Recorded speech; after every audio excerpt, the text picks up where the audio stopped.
Hello and welcome to Happenings in the Dearborn Public Schools. I'm David Mustonen, Director of Communications. This is our little chance every so often, a couple times a month, to sit down with Superintendent Maleyko. Welcome. Hi. Thank you, David. Appreciate it. And our chance to talk about different things that are happening in our school district. And this time around, joining us is Shannon Peterson, Executive Director of Student Achievement.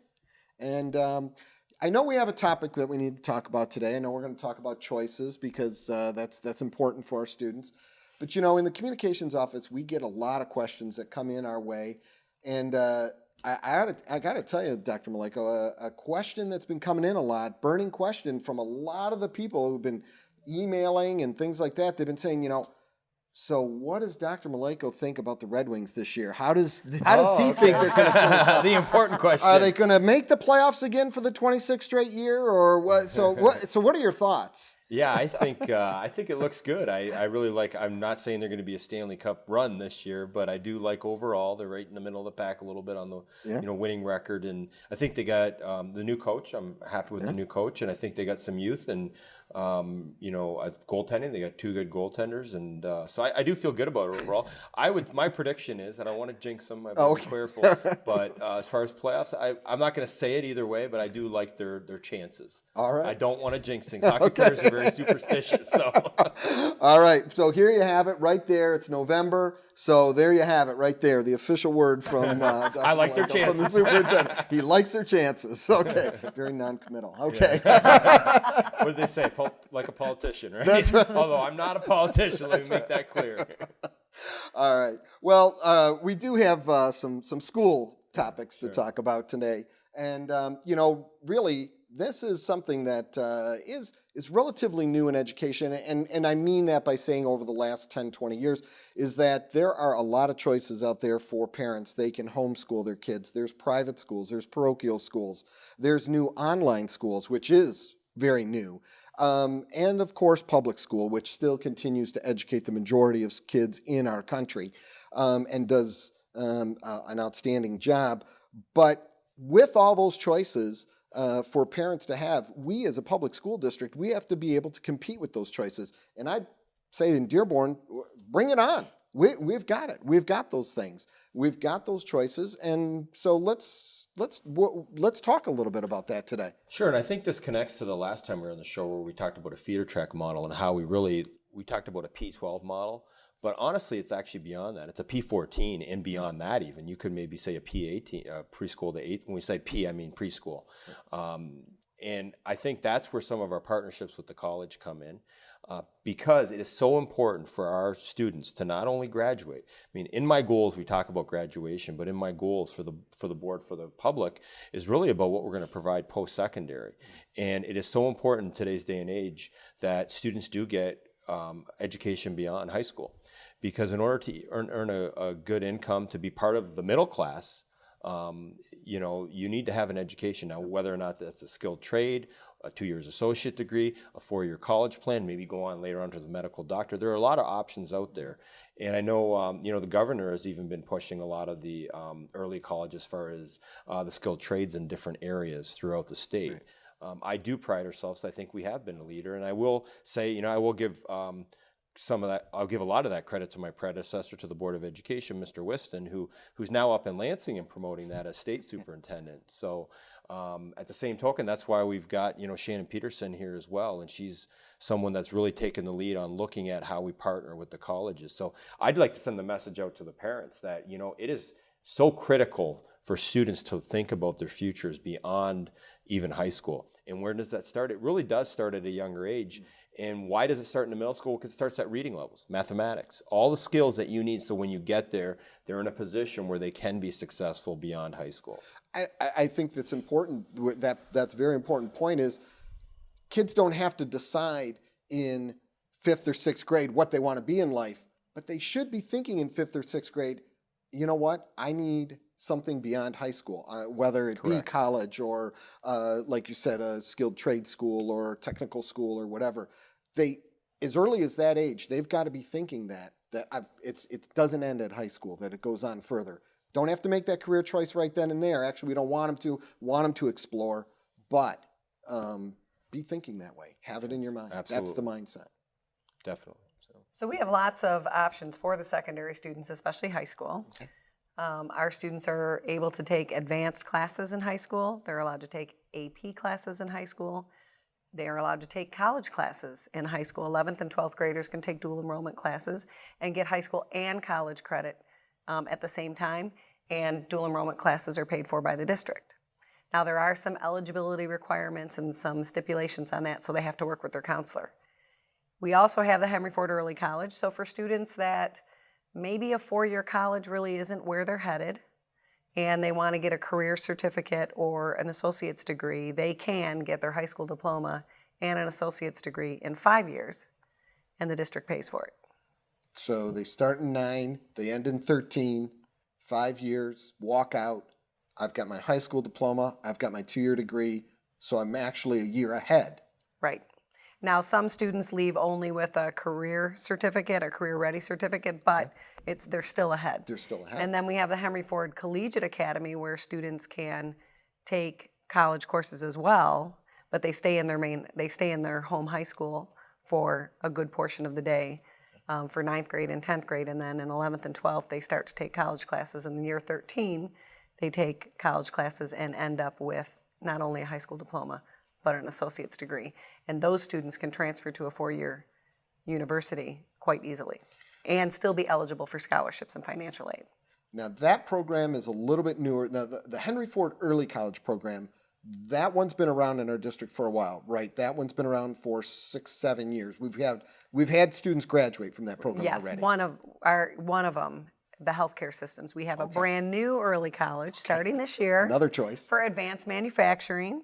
Our 9th grade classes has started this year, and that focus is on computers, technology, welding, career tech sort of courses. But again, Henry Ford Early College, and they can walk out with an associate's degree or a career-related certificate so that they can, get a job.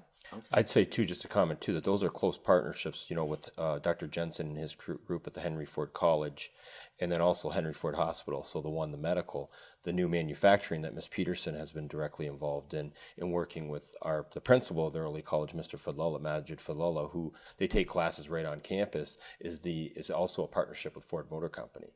So these are monies and financial support we're also gathering not only from the state, but also partnerships, because obviously it's the industry looking at, where, the manufacturing was based on businesses coming to us and saying, we need people in these areas that are going to get decent paid, good paying jobs, but they need the skills. And so we're also trying to partner with the reality of what's going to happen with the employers, people out there that are actually going to hire. They're marketable coming out. So I think that's important to highlight, that we do appreciate those partnerships. I can also tell you, up in the state, when other districts are looking at these sort of things and implementing, other districts are, but we're also looked at in Dearborn as kind of a model. Now, we still have room to improve and expand, but again, our state superintendent keeps heralding Dearborn as an area to come and look, and there are a lot of great things going on. I was just at the early college last week, and it was walking through, and just to see the students in there engaged in the classes and the type of learning going on, they were excited. They really were. You could tell that they were really excited to be there, and so hopefully with some of the advanced planning, that will lead to positive careers, good paying jobs, good income for their family. That's great. Well, the Henry Ford Early College, also another thing to remember is they're not in one of the 3 comprehensive high schools, but the Henry Ford Health Systems Early College, they spend every Wednesday downtown at the hospital learning right on site. And our Henry Ford Early College Advanced Manufacturing eventually will have job shadowing opportunities and things like that. So they're their own early college, it's their own setting, whereas the Henry Ford Collegiate Academy affords the students to stay in their comprehensive high school and still get credit. So can I ask you a question, Ms. Peterson, because it came up? A student wants to go into the Henry Ford Early College, but they want to be a medical doctor. Is that the program for them, or is there other options that they would? The program for them would be the Henry Ford Collegiate Academy. Collegiate Academy. The Henry Ford Early College is really not created for someone who wants to be a doctor or a pharmacist. It's more the tech positions, the associate's degree. Move into. So again, that's where it's important too that our counseling staff and our staff are working with the children and the families to kind of plan and, Mr. Fallola, and say, look, is this the right program? Because it may or may not be the right program or a right fit. But again, it's another option we offer for the students, and that's why I think the Collegiate Academy and then dual enrollment classes. The other thing, I know we've had partnership meetings with the deans at the University of Michigan, so we're also not just the Henry Ford, but we're looking to expand those partnerships to help the children, help the students. And if I believe that, and this was not too long ago, and it may still be true today, our district has more dual enrolled students than any other district in the state. That was true a few years back. Or at least it was a combination of students and courses taken.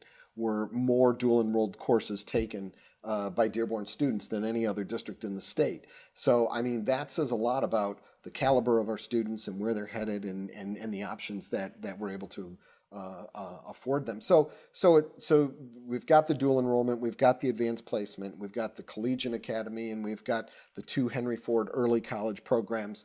So lots of choices there, and we didn't even get into the Bay Area Career Center and all the CTE programs there. We just had a presentation at the board meeting not too long ago about all the programs that are offered there for students that get them career or college ready as well.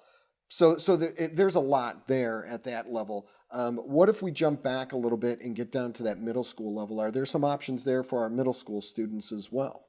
Well, we have the STEM school, and students have to apply. They are tested for that. They have to not only have a certain level of achievement, but there is an application process for that school, and that right now is 6th, 7th grade. Okay. There is the 8th grade DCMST, which is the Dearborn Center for Math, Science, and Technology, also science, technology, engineering, and math focused.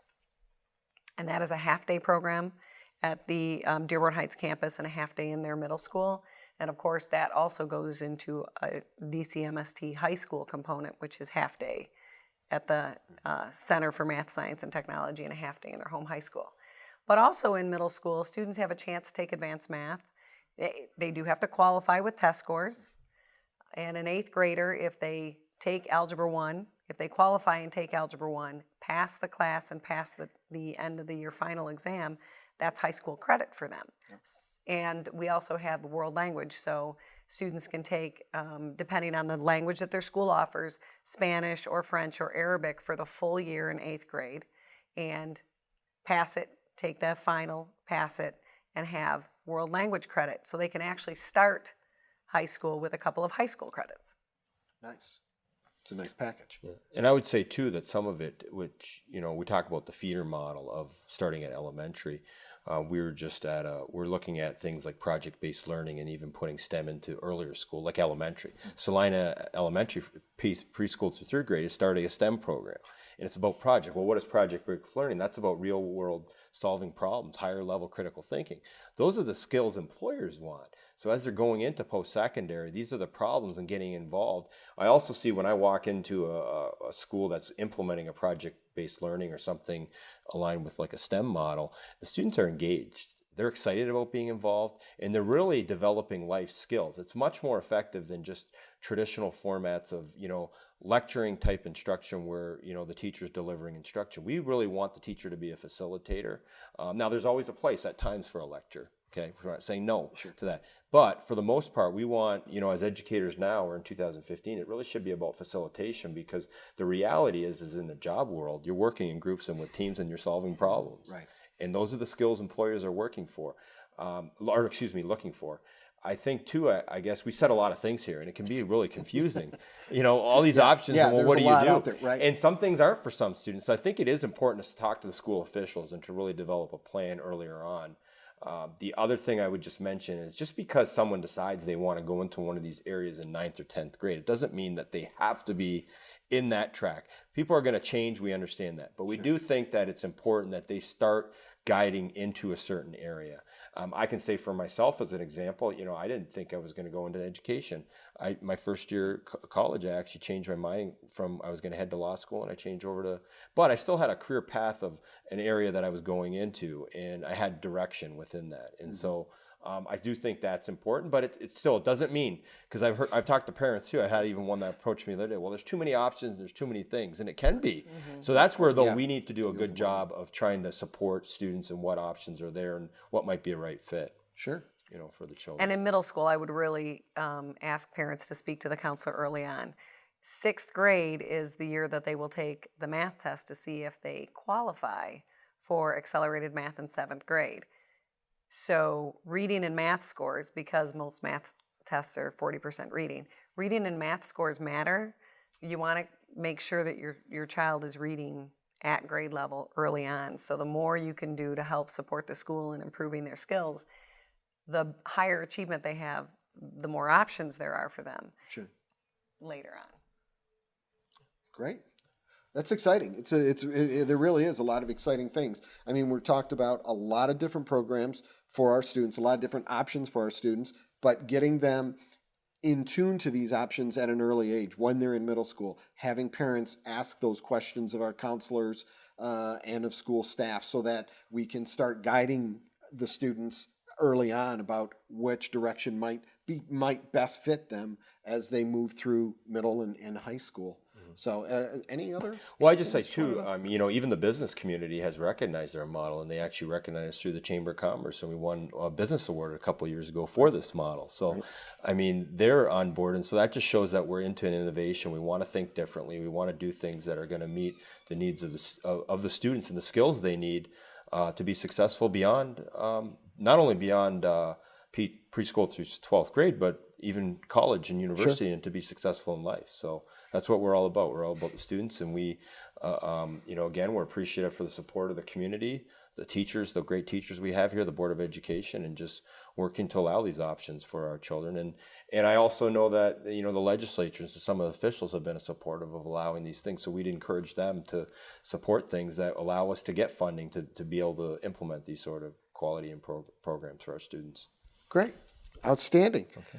Well, Ms. Peterson, thank you for joining us this time out, and I'm sure you will be back again. We'll have you back again when there's some more topics. We got a lot of more topics to cover, right? And next month we'll have to have an update on the Red Wings. I mean, we'll have to see how well they're doing, and see how they're doing. Check that out. Hopefully, my prediction didn't jinx them, but.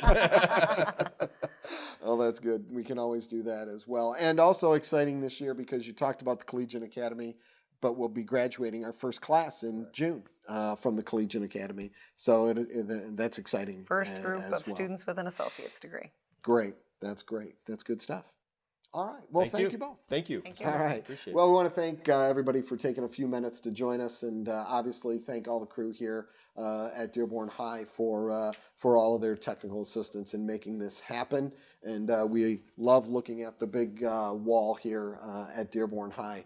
And you never know where we're going to end up. Every episode, there could just be always a new a mystery. background back there, and you just never know. So it could be your school next. But until next time, enjoy and just be safe out there, everybody. Thanks.